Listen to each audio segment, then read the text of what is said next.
नर्मदे हार।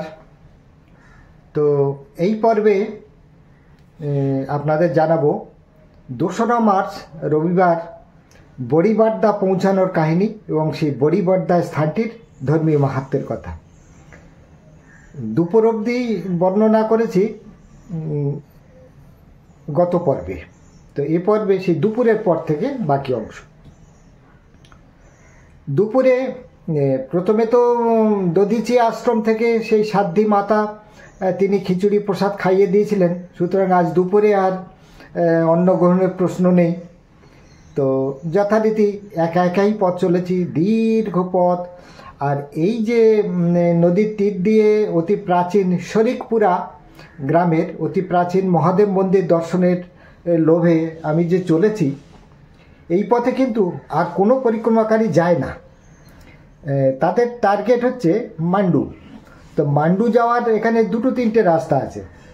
যে আমি যে দীপ্তিকেশ্বর মহাদেব হয়ে ডান দিকে টার্ন নিয়েছিলাম শরিকপুরার দিকে, ওরা কি করে ওই আরেকটা পথ দিয়ে ওই দীপ্তিকেশ্বর ছাড়িয়ে আরেকটা পথ দিয়ে সরাসরি মান্ডুর দিকে রওনা হয়ে যায়। তো তাদের এই মহাকালেশ্বর দর্শন হয় না, শরিকপুরা গ্রামের শিব মন্দিরও দর্শন হয় না। তো এখানে অনেকটা জায়গা, বিস্তীর্ণ এলাকা, মানে একুল ওকুল দেখা যায় না, মানে দৃষ্টিসীমা যত দূর যায় তার বাইরেও অবধি গ্রাম পুনর্বাসিত হয়েছে অনেক উপরে। আর 2-1 ঘর আছে কিছু কিছু অংশ বন জঙ্গলের মধ্যে, সেগুলো হচ্ছে আদিবাসী পল্লী। এই আদিবাসীরা বা যেখানে ভিল আছেন বা অন্য মিশ্র উপজাতি আদিবাসীরা আছেন, তারা কিন্তু তাদের জমি সরকার ক্ষতিপূরণ দিক আর না দিক, তারা কিন্তু এই জায়গাটা ছাড়তে চায় না। যখন জলমগ্ন থাকে তারা হয়তো পুনর্বাসনের জায়গায় চলে যায়, আবার যখন জল নেমে যায় তখন আবার এই জায়গাটিতে এসে তাদের পশুপালন, গরু মোষ চড়ানো বা ইত্যাদি, ঘরবাড়িও রয়েছে।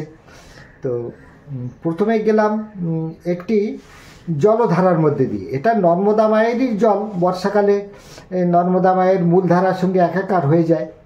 তো তার ভিতরেও একটি সেতু করা আছে, মাটি ফেটে সব ফুটি ফাটা হয়ে আছে।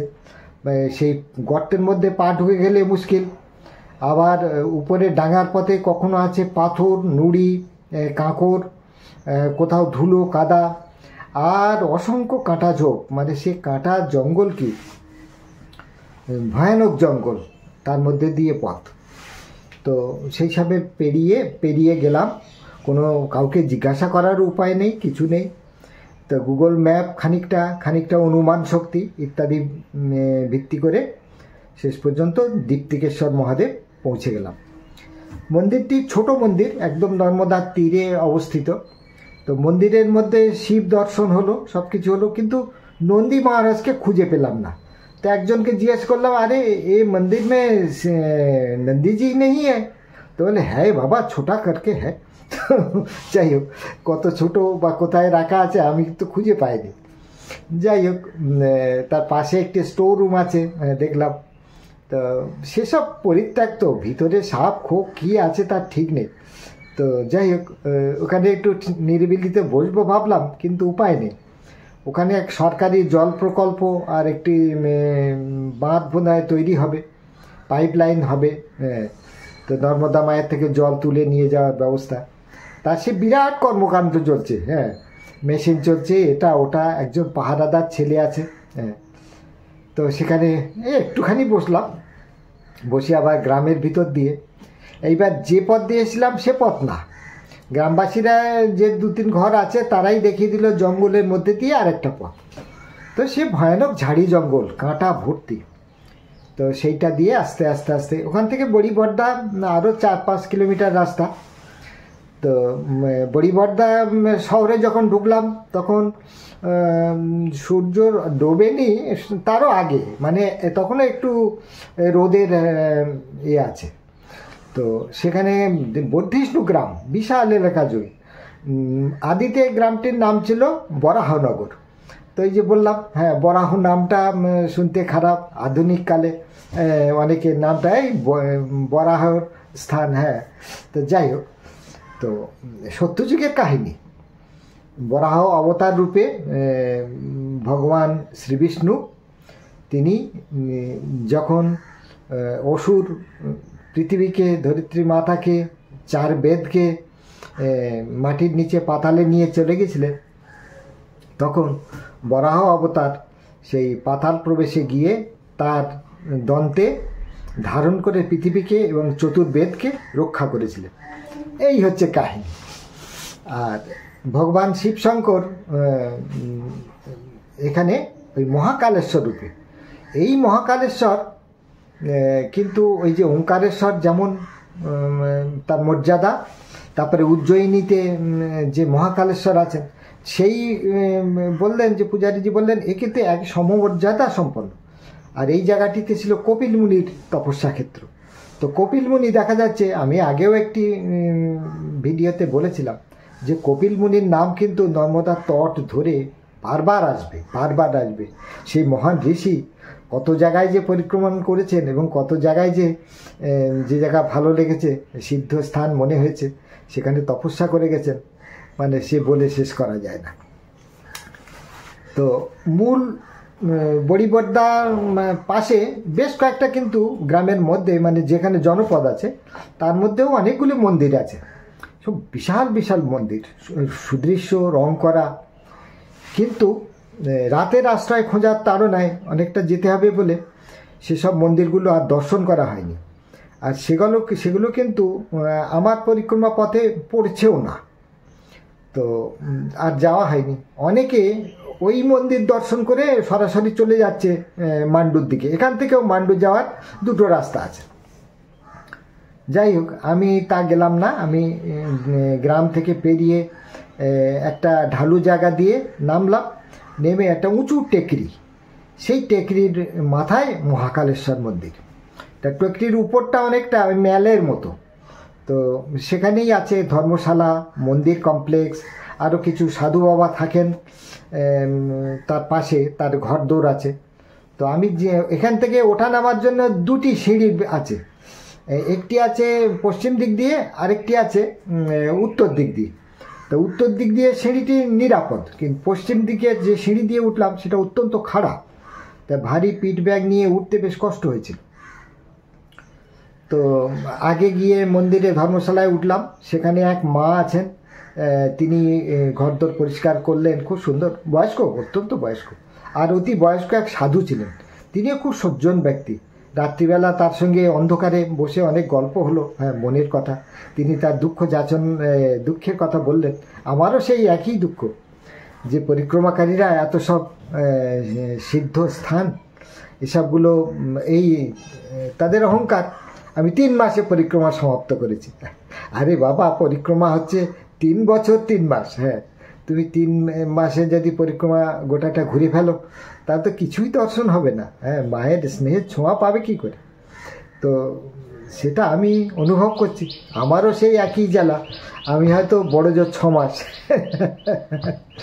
তো যাই হোক, তবুও খানিকটা দর্শন হচ্ছে, হ্যাঁ, যতটা পাচ্ছি।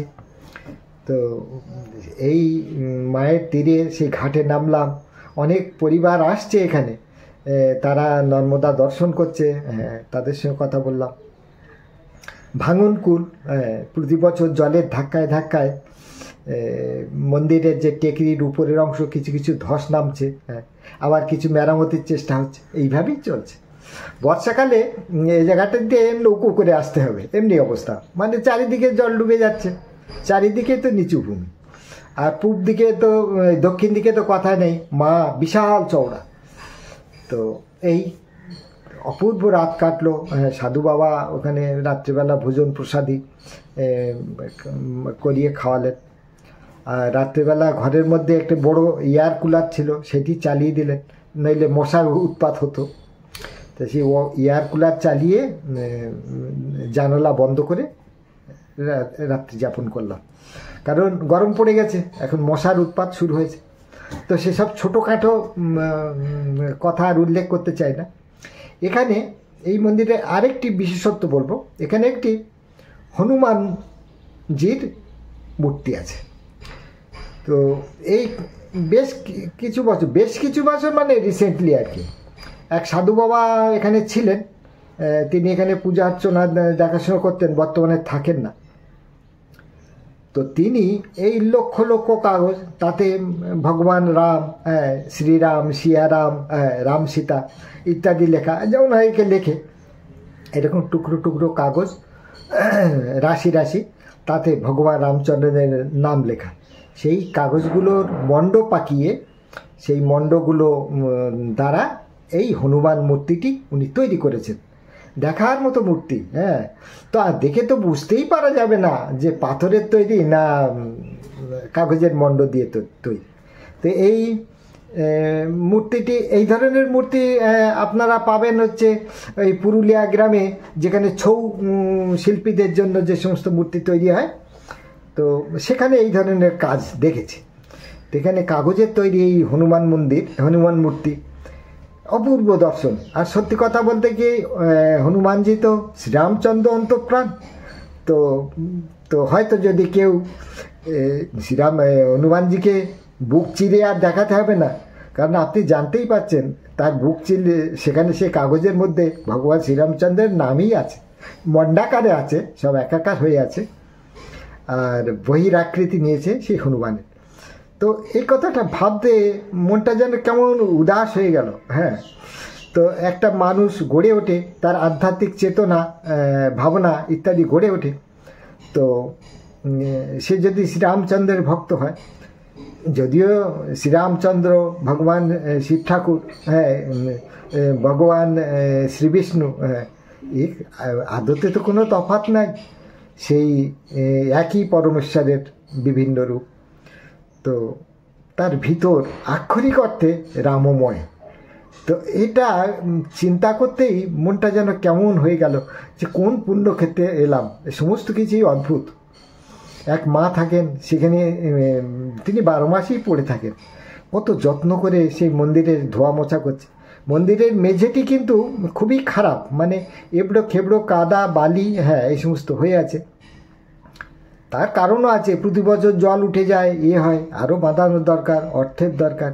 হ্যাঁ, তো পরিক্রমাকারী হিসাবে আমি অন্যায় জেদ করি, যাই করি, অনেকের সঙ্গে তর্ক করেছি, ঝগড়া করেছি, পথকে বলতে চায় না, হ্যাঁ, শুনে নিজের জেদের বলে এই জায়গাটিতে উপস্থিত হয়েছি। দেখলাম অতি পবিত্র স্থান। এটি যদি দর্শন না করতাম আমার ভিতরেই তো খানিকটা খালি থাকতো। তো এইটুকুই, বড়িবর্দা, সেখানকার পবিত্র মহাকালেশ্বর মহাদেব, হ্যাঁ, দর্শন হলো। সেই পুণ্য কাহিনী আপনাদের বলতে পারলাম। নর্মদে হর। শ্রীরামচন্দ্র কৃপালু ভোজ মন, হরণ ভব ভয় দারুণম, নবকঞ্জলোচন কঞ্জ মুখ করু, কঞ্জ পদ কঞ্জারুণম, কন্দর্পয়া গণিত অমিত ছবি নব নীল নীরদ সুন্দরম, পদপীত মানহ তড়িত রুচি শুচি নৌমি জনক সুতাম্বরম, ভজু দীন বন্ধু দীনেশ দানব, দৈত বংশ নিকন্দনম, রঘুনন্দয়ানন্দ কন্দ কৌশল চন্দ দশরথ নন্দনম, শির মুকুট কুণ্ডল তিলক চারু উদারু অঙ্গ বিভূষণম, আজানুভুজ সার চাপ ধর সংগ্রাম জিত খর দূষণম, ইতি বদতি তুলসীদাস শঙ্কর শেষ মুনি মনোরঞ্জনম, মম হৃদয় কঞ্জনি বাস কুরু কামাদি খলু দল গঞ্জনম, মন জাহিরাচ মিলহি সুবর সহজ সুন্দর সাম্বর, করুণা নিধান সুজানশীল স্নেহ জান তোরা বড় এহি ভাতি গৌরী আশিস শুনসিয় সহিত হিয় হরষিতয়লি তুলসী ভবানী পূজি পুনি পুনি মুদিত মন মন্দির চলি। শ্রীরাম জয় জয় রাম, শ্রীরাম জয় জয় রাম, শ্রীরাম জয় জয় রাম, শ্রীরাম জয় জয় রাম, শ্রীরাম জয় জয় রাম, শ্রীরাম জয় জয় রাম। চল চল চল উরুদ গগনে বাজে মাদল, নিম্নে উতলা ধরণী তল, অরুণ প্রাতের তরুণ দল, চল রে চল, চল চল চল চল চল চল।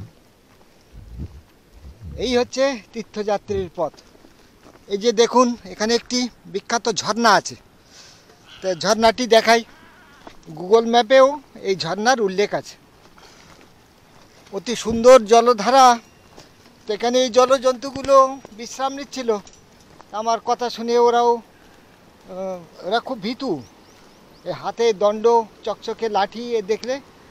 তো এই দেখুন কি সুন্দর পবিত্র জলধারা, এই ঝর্ণা। এটি একটি বর্ষাকালে যে বিপুল পরিমাণ জলরাশি উপরের উচ্চভূমিগুলো শুষে নেয়, সেই জলরাশি গরমের সময় এখান দিয়েই নেমে আসে। তো এই ঝর্ণাটি পেরিয়ে এখান দিয়ে সিধে রাস্তা। হ্যাঁ ঠিক হ্যাঁ বাবা। তো এই ঝর্ণাটি পেরিয়ে আপাতত যাচ্ছি। তা ঝর্ণার নিচে এক বাবা বসে আছেন, তিনি তারই সম্ভবত এই পশুগুলি। তো তিনি আমাকে রাস্তাটি দেখিয়ে দিলেন। এই পথ ধরে যেতে হবে। তো ঝর্ণার ধারাটি নদীগর্ভের এই পাকা সেতুটির নিচ দিয়ে প্রবল বেগে বয়ে যাচ্ছে। হ্যাঁ রুক যা।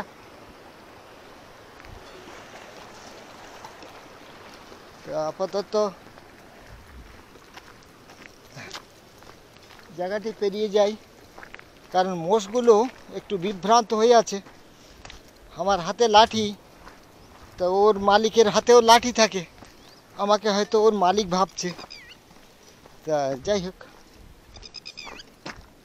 আপাতত এই পথ ধরে মনে হয় এই সেতুটিও পেরোতে হবে, হয়ে আমাকে আগে যেতে হবে। তো মাটি এখানে ফুটি ফাটা। তো হ্যাঁ, ভয়ানক জায়গা, কঠিন জায়গা। হ্যাঁ, এইসব রাস্তায় কেউই আসে না, কোনো তীর্থযাত্রী কখনো। এসব স্থান সব পরিত্যক্ত হয়ে গেছে। হ্যাঁ, সকলে ধরে নিয়েছে, গুগল বাবা দেখছে যে জলরাশি, অনন্ত জলরাশির মধ্যে দিয়ে। কিন্তু দিব্যি সেই জলরাশির মধ্যে দিয়ে আমি হেঁটে যাচ্ছি। গুগল বাবা তো ছবি দিচ্ছে 4 মাস আগের পুরানো ছবি। হ্যাঁ, আর আমি যাচ্ছি টাটকা। এই দেখুন, হ্যাঁ হ্যাঁ, এখানে দেখিয়ে দিই। এই দেখুন, আমি যে অবস্থানটা আছি সে প্রবল জলরাশির মধ্যে। তো অথচ দিব্যি পা ভিজল না। গুগল বাবার জলরাশি পেরিয়ে আমি যাচ্ছি শিব মন্দিরের দিকে।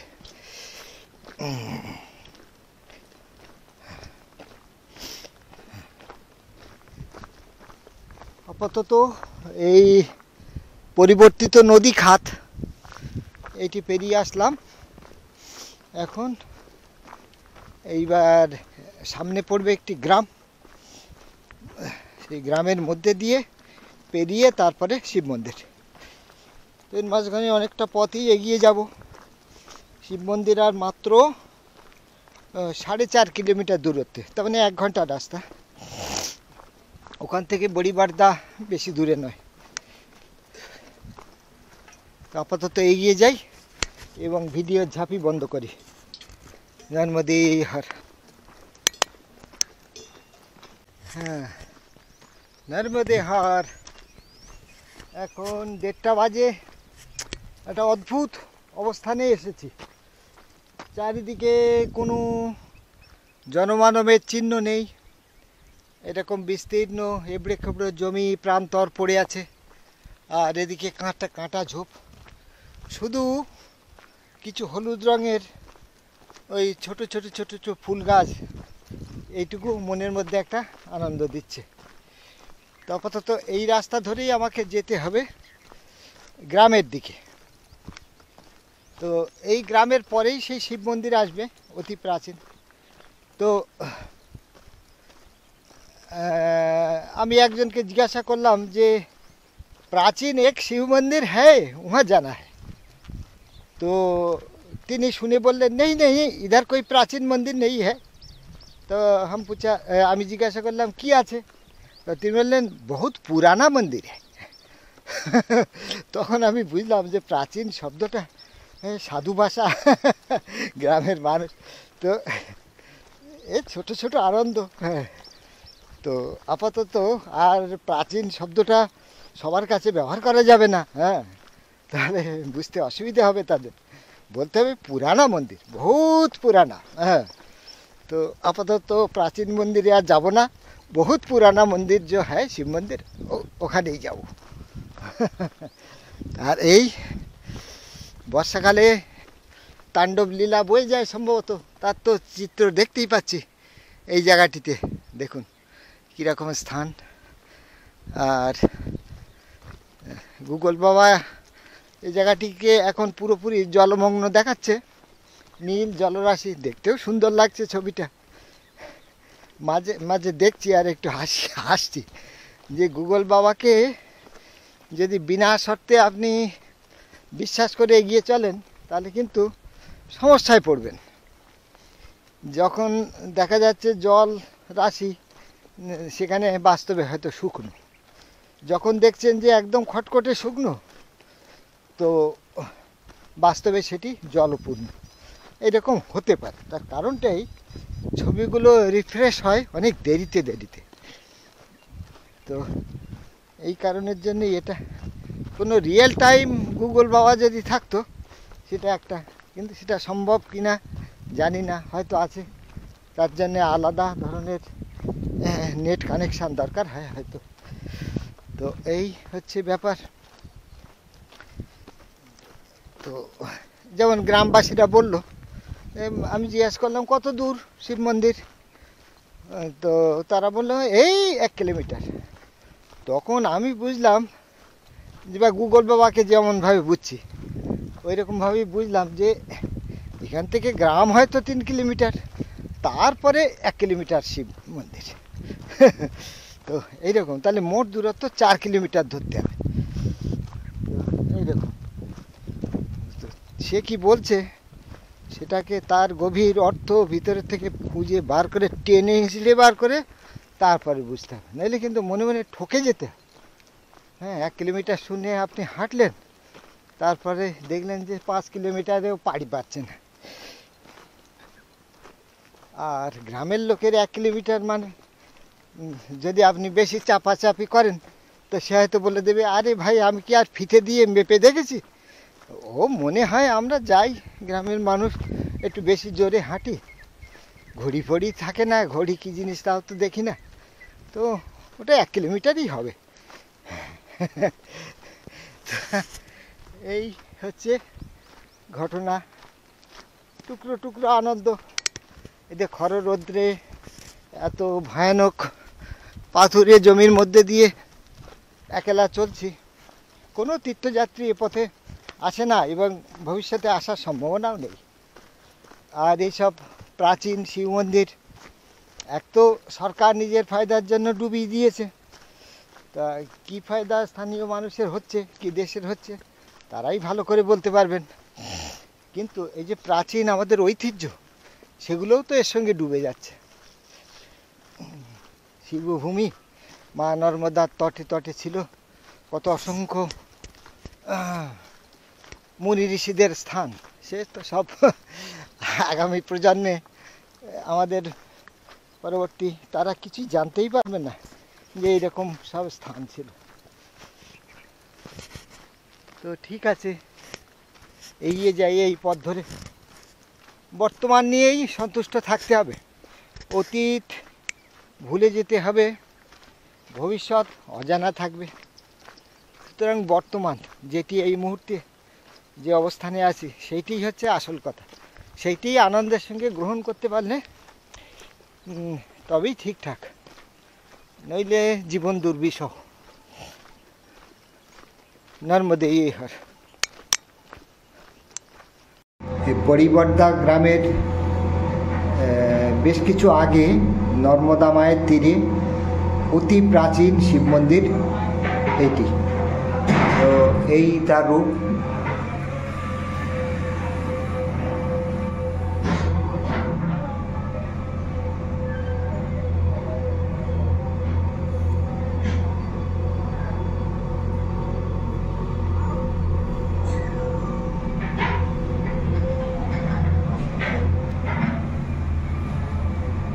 জনিপীঠটি সিমেন্টের তৈরি, আর তার গায়ে ছোট ছোট টালি বসানো আছে।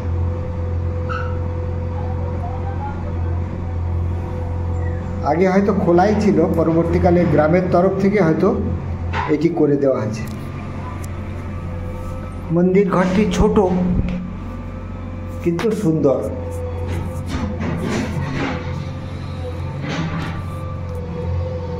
সুন্দর ঘন্টাও আছে।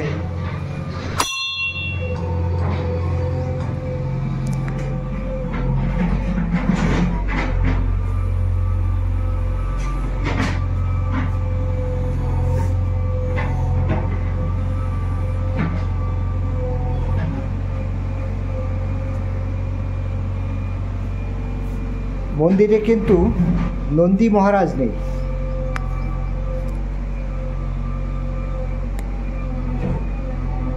আর এখানে একটি অতি প্রাচীন পাথরের মূর্তি আছে। মূর্তিটি কিসের সেটা ঠিক অনুমান করা বেশ কঠিন। তো এখানে তো দেখে মনে হচ্ছে শিব, দুর্গা, কার্তিক, গণেশ সকলেই আছেন। সব পাথরের মূর্তি, অতি প্রাচীন। এই মন্দিরে একটাই বৈশিষ্ট্য, এখানে নন্দী মহারাজ নেই। তো এ হলো শরিকপুরা গ্রামের অতি প্রাচীন শিব মন্দির। স্থানটি থেকে বড়বর্দা থেকে 4 কিলোমিটার আগে। হ্যাঁ, তো মন্দিরের ভিতরটা এরকম, অতি প্রাচীন পাথরের মূর্তি আছে একটি, আর ভিতরে শিব ঠাকুর আছেন। এই মন্দিরটির বৈশিষ্ট্য হলো এই মন্দিরে নন্দী মহারাজ নেই। আর জায়গাটিতে এখন বর্তমানে জল প্রকল্পের জন্য সরকারি কাজ চলছে।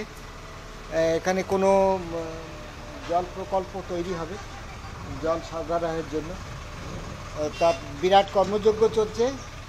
সেই জন্যে যে নির্জনে একটু মায়ের তীরের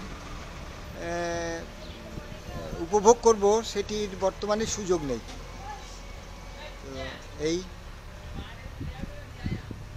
এই মন্দির অতি প্রাচীন সেটা দেখেই বোঝা যাচ্ছে। আর মায়ের তীরেও অনেক মন্দির ছিল, তো সেসব মন্দিরের কিছু কিছু টুকরো টাকরা দেখা যাচ্ছে, কিন্তু বর্তমানে তার আর অস্তিত্ব নেই। তো এখন এখানে একটুক্ষণ বিশ্রাম নিয়ে এগিয়ে যাব এই নর্মদা মায়ের তীর ধরে বড়িবর্দা। নর্মদে হর। নর্মদে হর। এখন 3:45 বাজতে যায়। এখান থেকে আর বেশি দূরত্বে নয় বড়িবর্দা। তা বড়িবর্দাতে ভগবান বিষ্ণুর বরাহ অবতার আছে। তো সেখানে এই বড়িবর্দা গ্রামেই আজকে থেকে যাব, আর বেশি দূর অগ্রসর হব না। তো সকাল থেকে প্রায় 18 কিলোমিটার রাস্তা। তো এখন রাস্তার ধারে হেঁটে যাচ্ছিলাম, এই পিছনে বিশাল ছোলা ক্ষেত। তো ক্ষেতের মালিক বলল, বাবা আমার ক্ষেতের দুটো ছোলা খাও। তো আমি নিজে থেকে এই একটি মাত্র গাছ তুললাম। উনি বললেন আরও বেশি করে তোলো না। তো আমি কিছু বললাম না, যে এ তো পেট ভরানোর জন্যে নয়। তো রাস্তার ধারে একটু বিশ্রামও হলো, বসলাম, একটু তোমার ক্ষেতের ছোলা খেলাম। তো ছেলেটি চলে গেল, আগে গ্রামের দিকে এগিয়ে গেল, আমি একটু বিশ্রাম নেব। আর এই ছোলা শাক, তা ছোলা এইসব বড় বড়, এগুলো মোটা দানা কাবুলি ছোলা, অনেক দাম। তো গোটা এই জেলা জুড়ে খালি এই মোটা দানা কাবুলি ছোলা, ক্ষেত দেখলে মাথা খারাপ, আর কি ফলন। যাই হোক, মায়ের রাস্তায় চলার পথায় সব কিছু আনন্দের উপকরণ যেটুকু আছে সেগুলো ভরপুর নিচ্ছি, লোভ করে নয়, স্বাভাবিকভাবে মানুষ যেটুকু দিচ্ছে তাতেই সেই ভরপুর আনন্দ মিলে যাচ্ছে। নর্মদে হার।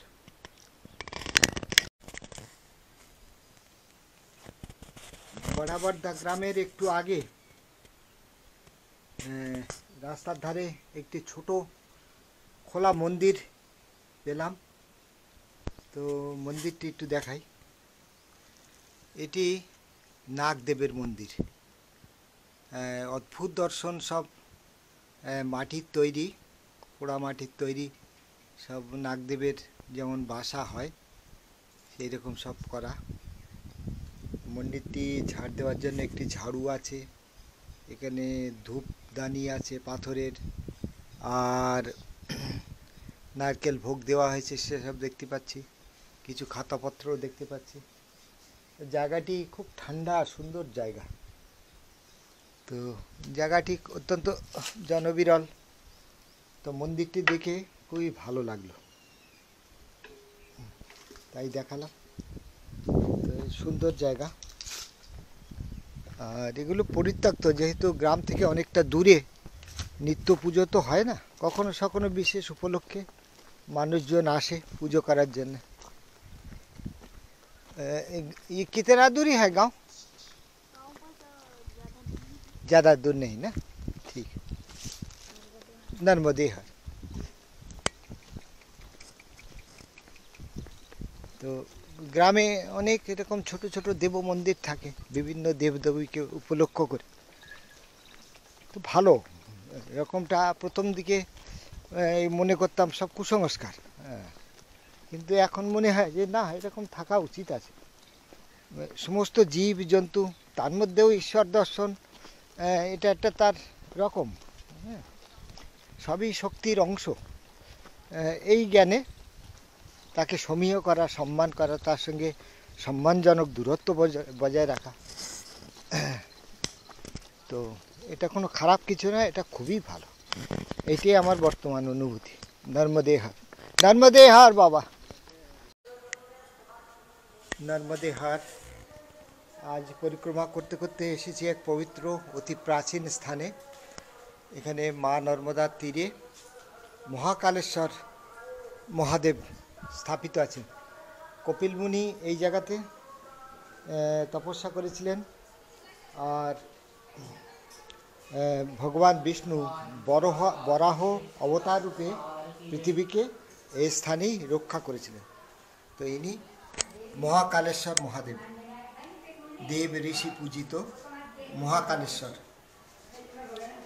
আর এই অতি প্রাচীন স্থানটি সমস্ত মানুষের বিশ্বাস এবং আস্থার সঙ্গে জড়িত। এই হনুমান মূর্তিটি তৈরি রাম নাম লেখা কাগজের খণ্ড, হ্যাঁ।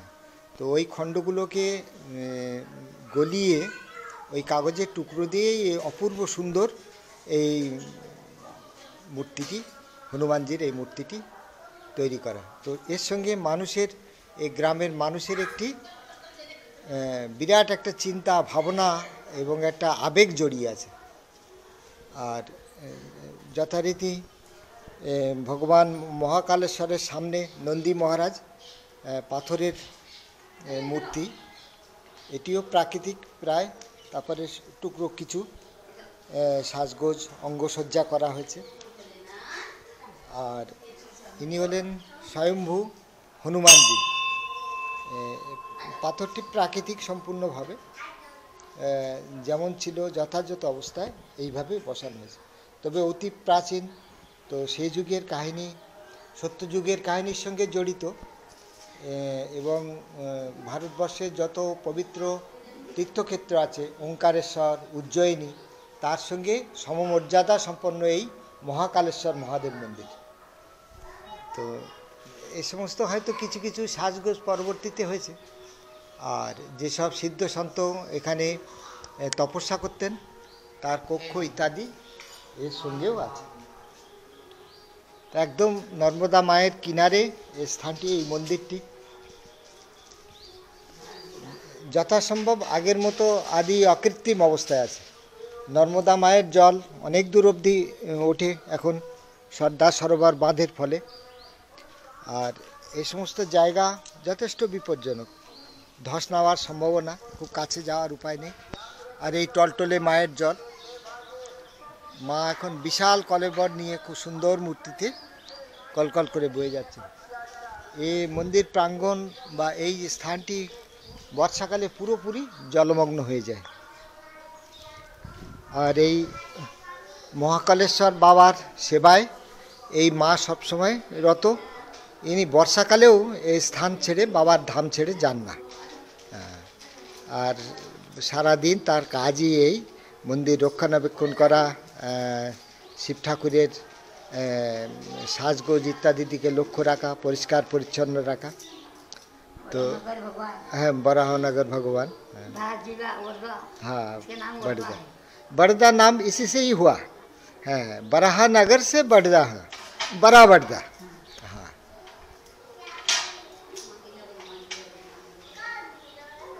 অতি পবিত্র স্থান। তো এই জায়গাটা এখনকার দিনে পরিক্রমাকারীরা খুব বেশি আসে না। তো আমার ভাগ্য বলে এই সুন্দর জায়গাটি দেখতে পেলাম, মন তৃপ্ত হয়ে গেল। স্নান করে এই সন্ধেবেলা এই শিব ঠাকুর দর্শন করলাম। এবার একটু মায়ের ঘাটে যাই, ঘাটটিও অতি সুন্দর দেখার মতো। আশ্রমটি খুব সুন্দরভাবে সাজানো গোছানো। একটি ধর্মশালা আছে, সেই ধর্মশালায় উঠেছি। পরিক্রমাকারীরা এই সামনের এই হলুদ রঙের এই বাড়িটি, এই ধর্মশালাটিতে থাকেন। আর এখানে এই সিঁড়ির ধাপ বেয়ে বেয়ে বেয়ে নিচে নর্মদা মায়ের জল। জল কখনো কখনো এই সিঁড়ির কানাকানি অবধি চলে আসে, আর কখনো কখনো একটু নিচে থাকে বর্ষাকালে। কিন্তু এই প্রাঙ্গণের উত্তর তীরে কিন্তু পুরোপুরি জলমগ্ন থাকে। এবং এই আশ্রমটি বা মন্দিরটি একটি দ্বীপের মতো মনে হয় তখন। তো ধীরে ধীরে নামি, খুব খাড়া সিঁড়ি ধাপ মায়ের কাছে যাওয়ার জন্য। আর এই সমস্ত মায়ের তীরে এক সময় হয়তো পাঁচিল ছিল। এই পাঁচিলগুলো সব বর্ষার সময় ধসে পড়েছে। আর এর ভিতরে, এর নিচে এখন দারুণভাবে এই মহারাজ সব জীবজন্তু আশ্রয় নিয়েছে। এখন গুলগুল চোখে আমার দিকে তাকাচ্ছে। ওর স্থানটি ভারী চমৎকার, ওর ভাগ্য ভালো। এইবার মায়ের কাছে যাই। মা অনেক নিচে, তাও বর্ষাকালে স্থান জলমগ্ন হয়ে যায় পুরোপুরি। তো এই ঘাটটি তৈরি হয়েছে সরকারি অর্থানুকূল্যে, রাজনীতিকদের হস্তক্ষেপে হয়েছে। তবে মন্দির রক্ষা করা মুশকিল। পাঁচিল যদি বড় ভারী পাথরের উঁচু দেয়াল না তোলা হয়, তবে মন্দির ভবিষ্যতে ধস নেওয়ার সম্ভাবনাই বেশি।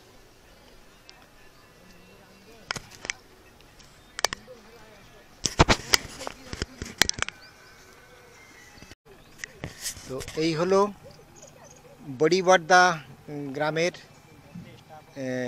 নর্মদা মায়ের রূপ। অসাধারণ সুন্দর। এখন সূর্য অস্তগামী, সূর্যের রেখা মায়ের বুকে ঝলমল করছে।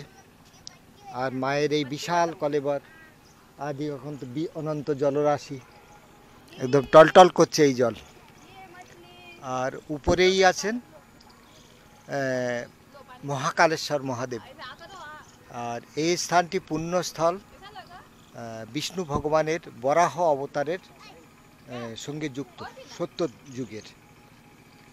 আর কাহিনী হচ্ছে, দৈত্য যখন পৃথিবীকে পাতালে লুকিয়ে দিয়েছিল, তখন বরাহ অবতার সেই স্থানে গিয়ে পাতাল প্রদেশ থেকে পৃথিবীকে রক্ষা করেছিলেন, দৈত্যকে বধ করেছিলেন।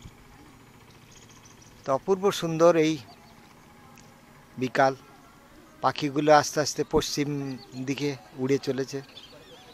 সকালে ওরা আবার পূর্ব দিকে রওনা হবে, এটাই ওদের নিত্যকর্ম।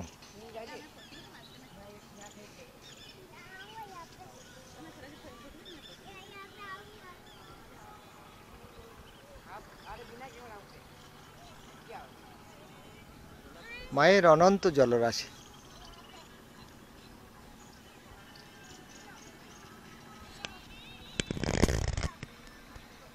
নর্মদে হর। কালেশ্বর মন্দিরের নিচে মা নর্মদার উপর অস্তগামী সূর্যের বর্ণচ্ছটা দেখে এখন উপরে যাই। প্রার্থনার সময় হলো, ঠাকুর পুজোর সময় হলো, যা পরিক্রমাকারীদের নিত্যকর্ম। তো এই হলো ছোট্ট একটি দ্বীপের মতো অংশ মা নর্মদার তীরে মহাকালেশ্বর মন্দির নিয়ে।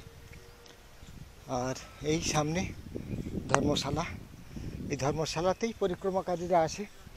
বাথরুম সমস্ত পাকা আছে, স্নানের জায়গা, জলের কোনো অসুবিধা নেই, খুবই সুন্দর। কিন্তু আজ পরিক্রমাকারী আমি একাই, অন্য কেউ নেই। যাই হোক, আপাতত ঘরে গিয়ে ঠাকুর পুজোর आयोजन करी। घाट से सूरज डूबते हैं ना अभी, इतना सुंदर लग रहा है, क्या बात है, बहुत ही सुंदर। बाबा आप इधर कितना साल से हैं? मैं 5 साल से। 5 साल से, अच्छा। तो यही मंदिर में रहते हैं? हाँ, अच्छा। भोजन की सेवा करते हैं बहुत। तो आजकल कम हो गया परिक्रमाकारी? परिक्रमावासी तो बहुत है, बस सीधे निकल जाते मांडो का रेलवे से। अच्छा, तो हम इधर आ गया वो मैया का दर्शन करने का लालच में। लालच में नहीं, ये स्वयंभू ऐसी जगह पे आना चाहिए, वो- दर्शन वही करना तो- चाहिए परिक्रमावासी ने। तो वही- ये तो सब लोग घूमने फिरने का आए हैं, क्या- और बोल दिया कि हमने 3 महीने में 4 महीने परिक्रमा कर ली। नहीं, अरे नहीं। तुमने महेश्वर यहाँ से जो तो मांडोर, मांडोर से महेश्वर निकल गए, ये पूरे धाम तुमने छोड़ दिए, हजारों धाम छोड़ दिए। वही तो काहे की बात है। परिक्रमा के गाँव खाने को गए थे क्या? ऐसा ही बात है ना, हाँ, सब ऐसा ही करते हैं आजकल, क्या करे। तो ठीक है, उनकी मर्जी। हाँ ठीक है। अभी हम जाएंगे, अभी मोटरसाइकिल लेके 2-4 आश्रमों में कहेंगे, हाँ। आश्रम को संभालने वालों के, अरे तुमने उनको परिक्रमा वालों को सही राय देना चाहिए। वो राय नहीं देता है, भटका देते हैं, हाँ, वो अपना हमको फायदा पता के लगा- लिए। हमको पता लगा कि वहाँ से भटकाते हैं वो। हाँ, 2-4 परिक्रमा से हमने कहा, अब मैं जाऊंगा एक रोज, उनको कहूंगा, अरे भैया आप कुछ नहीं करो, दान नहीं करो, पुण्य नहीं करो, तो सही रास्ता तो बता दो। वही बात है, वो मेरे को भी भटकाने का कोशिश किए थे, लेकिन हम सुने नहीं। आते हैं, आते कल भी कि- 3 आए थे बाहर। हाँ हाँ हाँ।